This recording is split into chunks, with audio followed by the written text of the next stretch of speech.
Very pleasant morning to all of you, beta. Today we are going to start with a very important chapter, that is control and coordination.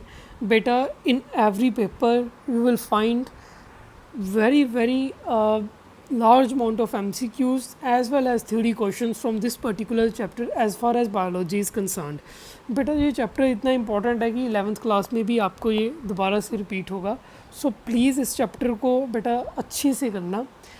Do your best in this chapter. I advise you that please make the notes along with the along with the YouTube video only. And अगर बेटा कोई बात चीज़ नहीं समझ में आती है please video को दोबारा से देखें. So now let's start. Now बेटा few basic definitions about the control and coordination. बेटा actually what is control and coordination? बेटा control and coordination होता क्या? Working together of organs. जैसे कि हमारे सारे के सारे ऑर्गन्स काम कर रहे हैं, हम चलते हैं लेकिन हमारा सांस नहीं रुकता, हमारा सांस चल रहा है, हम सोच भी रहे हैं साथ साथ में चल भी रहे हैं. So everything goes on its own. So this working together of organs of an organism in a systemic manner to produce a proper reaction is called as control and coordination. ठीक है बेटे. Now stimulus. बेटा ये word मैं बहुत बार use करूँगा. Stimulus होता क्या है बेटे? कोई भी चेंज इन्वायरमेंट में जिसको ऑर्गेनिज्म रिस्पोंड करेगा दैट इज़ कॉल्ड स्टिमुलस. ठीक है बेटे.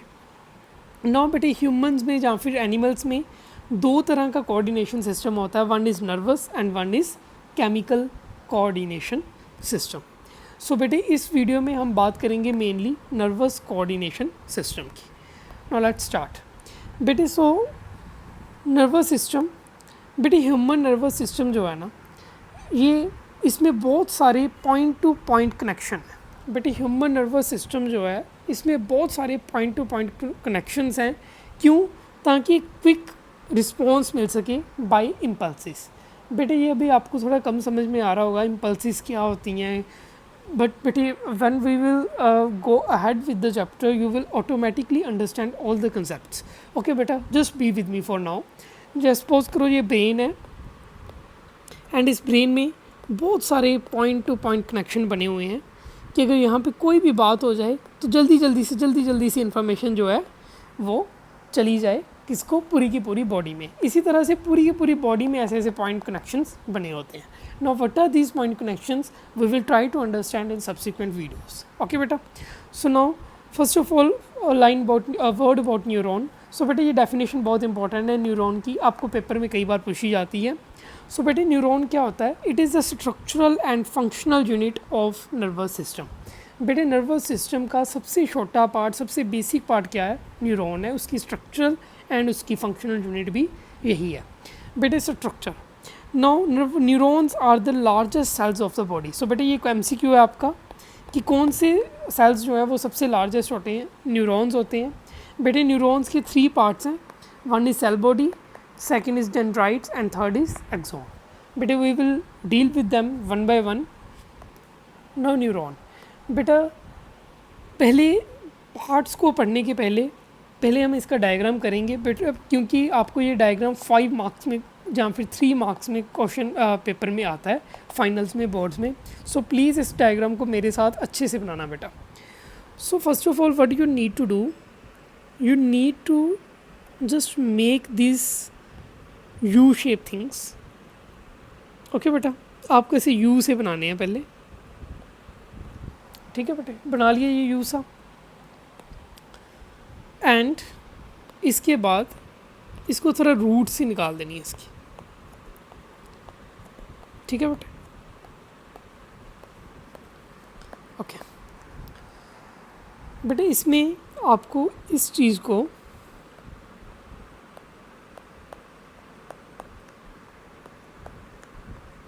ऐसे करके लेके जाना है.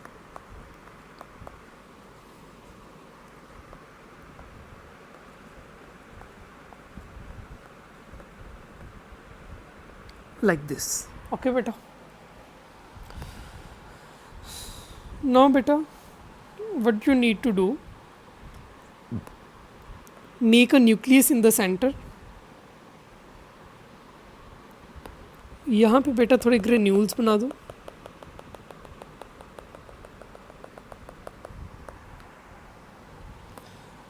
एंड इस पर्टिकुलर जो स्टेम है बेटे बेटे ये हमारे बेसिकली डेंड्राइट्स हैं, these are dendrites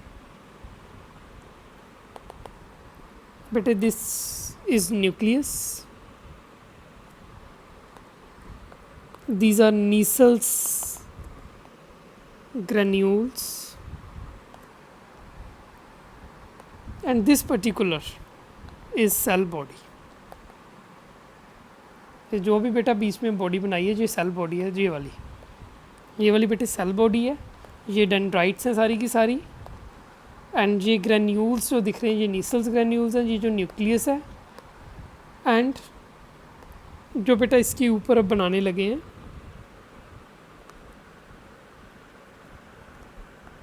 these are Schwann cells which I am making right now with a quite small gaps. This is the nucleus of Schwann cells. So but these particular cells, Schwann cells, but this particular thing is our axon. ये वाली जो बेटे ये वाली जो हमारी line सी बनाई है मैंने, दिस इज़ द एक्सॉन बेटे, ये इंफॉर्मेशन लेके जाएगी सेल बॉडी से लेकर नर्व एंडिंग्स तक। बेटे शोवन की स्पेलिंग थोड़ी सही कर लेना, इसमें ए नहीं आएगा, it is Schwann. Okay, let me write it again, Schwann cells. Basically इनका नाम श्वॉन सेल्स है, मैं शोवन बोलता हूँ, सो आप अपनी अपनी प्रोनाउंसिएशन है बेटे। And there is a gap in between these Schwann cells, this is called as node of Reniwer, node of Reniwer। And बेटा ये जो हमने ग्रीन कलर की जो ये लेयर सी बनाई है, इस पूरी को कहते हैं myelin layer, myelin sheath, myelin sheath. Now बेटे coming to last part, these are called as nerve endings or synaptic knobs, synaptic knobs। So beta this is your complete diagram of the neuron। बेटा इसको अपनी copy की में मेरे साथ साथ बना लेना, एंड वेरी हाई प्रोबेबिलिटी कि इसमें से क्वेश्चन आएगा ही आएगा, ठीक है बेटा। So this is the very important diagram in this particular chapter। So now coming to next part, understanding each and every part of this particular diagram now। बेटे सबसे पहले सेल बॉडी, बेटे ये जो सेल बॉडी है ना, ये वाली जो सेल बॉडी है बेटे, इसका फंक्शन क्या है बेटे, इसमें पहले पढ़ा क्या है, हमने देखा इसमें एक न्यूक्लियस पढ़ा है, न्यूक्लियस के साइड में क्या पढ़ा है, ग्रैन्युलेटेड साइटोप्लाज्म। सो बेटे ये बेसिकली साइटोप्लाज्म ही है, ये तो अंडरस्टूड ही है कि कोई भी सेल है उसमें तीन चीज़ें तो होती हैं, एक सेल मेम्ब्रेन, एक साइटोप्लाज्म एंड एक न्यूक्लियस बेटे। सो first of all there is nucleus, this all is cytoplasm, and बेटे इन साइटोप्लाज्म कैसा साइटोप्लाज्म है, ग्रेन्युलेटेड साइटोप्लाज्म है। क्यों? क्योंकि इसमें क्या पढ़े हैं, नीसल्स ग्रेन्यूल्स पढ़े हैं, नीसल्स ग्रेन्यूल्स पढ़े हैं। एंड बेटे ये जो ग्रेन्यूल्स है ना, ये हमारे लिए इतने इंपॉर्टेंट इसलिए हैं क्योंकि इनमें क्या पढ़ा है, इनमें आगे राइबोसोम्स पढ़े हैं। क्या पढ़े हैं? राइबोसोम्स। अब राइबोसोम क्या पढ़े होते हैं हम अगली स्लाइड में पढ़ेंगे। बेटे सेल बॉडी में और क्या क्या होता है, इसमें बेटा माइटोकॉन्ड्रिया भी होता है, that is the energy house of cell, energy house of cell. Also it contains golgi apparatus. And बेटे इस पर्टिकुलर सेल बॉडी को हम और क्या कहते हैं, इसको हम साइटन भी कहते हैं। क्या कहते हैं? साइटन, और इसे सोमा भी कहते हैं। So these two are other names for the cell body. Now coming to next concept, बेटे नाउ सेल बॉडी का फंक्शन क्या है। बेटा देखो सेल बॉडी का फंक्शन क्या है, सबसे पहले इसमें क्या पड़ा है, राइबोसोम। सो उसकी वजह से क्या है क्योंकि इसमें नीसल ग्रेन्यूल पड़े थे, नीसल ग्रेन्यूल में क्या पड़े थे, राइबोसोम, सो इसलिए इसमें जेनेटिक इन्फॉर्मेशन पड़ी है, क्योंकि राइबोसोम में क्या होता है, जेनेटिक इन्फॉर्मेशन। एंड इसी के कारण क्योंकि राइबोसोम प्रोटीन बनाने के काबिल है, सो ये मेंटेन करके रखता है न्यूरॉन का स्ट्रक्चर। बेटे क्योंकि इसमें माइटोकॉन्ड्रिया पड़ा है, एंड माइटोकॉन्ड्रिया क्या है, energy house of cell. So because of mitochondria it provides energy to drive the activities of a neuron. बेटे थर्डली बेटे क्या है कि जो भी इंफॉर्मेशन डेंड्राइट से आएगी सेल बॉडी तक, बेटे ये उसी एक्सोन से लेकर किसमें पहुंचाएगा, साइनेप्स तक पहुंचाएगा, या फिर उस पर्टिकुलर जो पर्टिकुलर इंफॉर्मेशन है उसे एक्सोन तक ट्रांसफ़र करेगा। सो इसका काम क्या है कि ये इंफॉर्मेशन लेगा डेंड्राइट से एंड पहुंचाएगा किस तक, एक्सोन तक। ठीक है बेटे, ये एक्सोन है, ये सेल बॉडी है, ये क्या है, dendrites. Okay, now coming to next. Now बेटे वन वर्ड अबाउट डेंड्राइट्स। बेटे डेंड्राइट्स होती क्या है, बेटे ये शॉर्ट फाइबर्स हैं, बड़ी छोटी छोटी सी फाइबर हैं, ये रही, रूट जैसी दिखती हैं, ब्रांच है बेटे, देखो कितनी सारी ब्रांचेस हुई पड़ी हैं इनकी। ठीक है बेटे, ब्रांच्ड हैं and project out of cell body के बाहर निकल रही हैं। ठीक है बेटे, फंक्शंस क्या हैं, सबसे पहले बेटे कोई भी इन्वायरमेंट से अगर इंफॉर्मेशन होगी, कोई भी चेंज हो रहा है इन्वायरमेंट से, वो कौन डिटेक्ट करेगा, डेंड्राइट्स। ठीक है बेटे, ये स्पेशलाइज्ड टिप्स होती हैं नर्व सेल्स की। ओके बेटा, नाउ कमिंग टू नेक्स्ट। बेटे जो भी इंफॉर्मेशन मिली है एंड ऑफ डेंड्राइट पे आएगी, जैसे कोई भी सपोज करो जी कोई भी इंफॉर्मेशन है जी डेंड्राइट के एंड पे आएगी एंड कोई केमिकल रिएक्शन होगी, यहाँ पे कुछ केमिकल्स रिलीज़ होंगे। अब ये जो केमिकल जो रिलीज़ हुए हैं ये क्या करेंगे, ये कुछ इलेक्ट्रिकल इम्पल्स चला देंगे, कुछ करंट चला देंगे। अब जो ये करंट है ये फिर डेंड्राइट से होके सेल बॉडी के पास जाएगा, सेल बॉडी से होके एक्सोन के पास आएगा। सो बेटे समझ आ रही है बात कि सबसे पहले क्या होगा कि यहाँ पर जब इंफॉर्मेशन आएगी तब क्या होगा, कुछ केमिकल रिएक्शन होगी एंड केमिकल रिएक्शन के बाद क्या होगा, इलेक्ट्रिकल इम्पल्स बनेंगी। ओके बेटा, सो ये कौन बनाएगा, ये बनाएंगी dendrites. Now coming to next बेटे, एक्सोन।